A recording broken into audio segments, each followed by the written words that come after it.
नमस्कार, मैं रत्न सेन भारती। आज हम बात करेंगे नीतीश कुमार और तेजस्वी यादव को लेकर। बिहार में जारी सियासी घमासान के बीच में बयानबाजी का दौर जारी है। ऐसे में अब कहा जा रहा है कि बिहार की सियासत में कब क्या हो जाए कुछ भी कहना मुश्किल है। अब देखिए ना, बिहार की राजनीतिक स्थिति ही ऐसी है कि बिना गठबंधन के सरकार चल ही नहीं पाती, जिसका नतीजा है कि सरकारें बदलती रही। खैर, इन सरकारों के बदलते रहने के साथ साथ बिहार की सियासत भी नए रूप में दिखाई देती रही है। नीतीश कुमार का यह नेचर रहा है कि जब वे बीजेपी के साथ रहे हैं तब उनकी नज़दीकियाँ राजद के बड़े नेताओं के साथ रहा, और जब वे महागठबंधन के साथ रहे तो उनके संबंध बीजेपी के बड़े नेताओं के साथ रहा है, जिसका नतीजा है कि समय के साथ सरकारें बदलती रही। बिहार के अगर हम मौजूदा हालात को देखेंगे तब एक बार फिर से स्थिति उसी तरह की बनती दिख रही है। पिछले कुछ दिनों से जिस तरह से स्थितियां बनी है कि राजनीतिक जानकार यह कहने लगे हैं कि क्या नीतीश कुमार का मन एक बार फिर से बदल रहा है।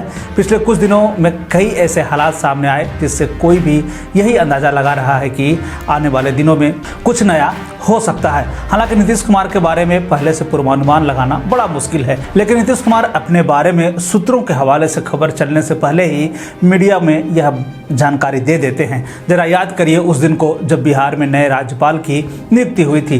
नीतीश कुमार ने खुद ही बता दिया कि हमारी बात देश के गृह मंत्री अमित शाह से हुई है। आपको यह जानकर हैरानी होगी कि जिस दिन बिहार के राज्यपाल बदले थे उस दिन देश के कई राज्यों के राज्यपाल बदल गए, लेकिन गृह मंत्री की बात सिर्फ नीतीश कुमार से हुई थी।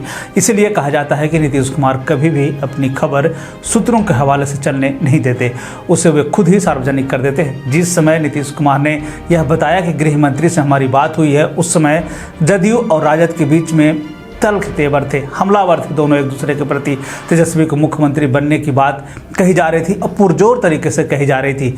दूसरी स्थिति देखिए कि बीजेपी के राष्ट्रीय प्रवक्ता और एमएलसी संजय मयूख के यहाँ से निमंत्रण आने पर वे उनके घर चले गए। राजनीतिक जानकार तो यह भी कहते हैं कि इस दौरान नीतीश कुमार का जो बॉडी लैंग्वेज था वह यह दिखा रहा था कि वह किसी दूसरे के यहाँ नहीं पहुँचे हैं। आपको बता दें कि संजय मयूख के संबंध देश के प्रधानमंत्री नरेंद्र मोदी और गृह मंत्री अमित शाह के साथ है। इस घटना के बाद कई तरह के सवाल लोगों के मन में उठने लगे। हालांकि नीतीश कुमार के इस संजय मयूख के जाने के बाद से यह देखा गया कि बिहार के शिक्षा मंत्री चंद्रशेखर ने नीतीश कुमार का पैर छू लिया। इसको भी इस तरह से देखा जा रहा है कि जिस तरह से रामचरितमानस वाले मामले में नीतीश कुमार कुछ नहीं थे, उसके बाद उन पर राजद के बड़े नेताओं का दबाव आया और आखिरकार चंद्रशेखर को नीतीश का पैर छूना पड़ गया। इतना ही नहीं, राजद के नेता जब यह कहने लगे कि अब तेजस्वी को सीएम बनाया जाए, उसके ठीक बाद लालू परिवार पर केंद्रीय एजेंसियों का छापा शुरू हो गया।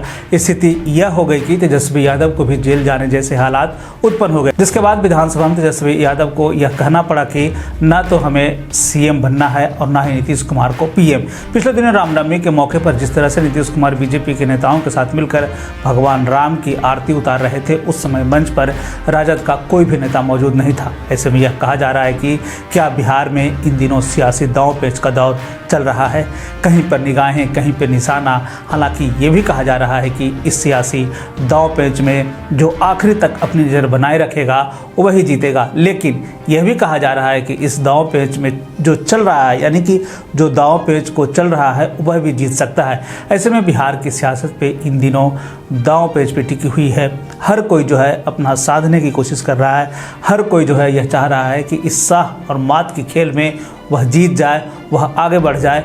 लेकिन यह बिहार की सियासत है, किसी को सीधे पल्ले नहीं पड़ती, यानी कि आप जिसे सीधे तौर पे समझ रहे हैं, यानी कि सीधी आंख से जो आपको दिखाई दे रही है वो इतना सरल है नहीं। ऐसे में यही वो कारण है कि हर किसी तरफ से बयानबाजियों का दौर खुला है। हर कोई जो है एक दूसरे पर हमलावर है और हर कोई जो है अपना जान बचाना चाह रहा है।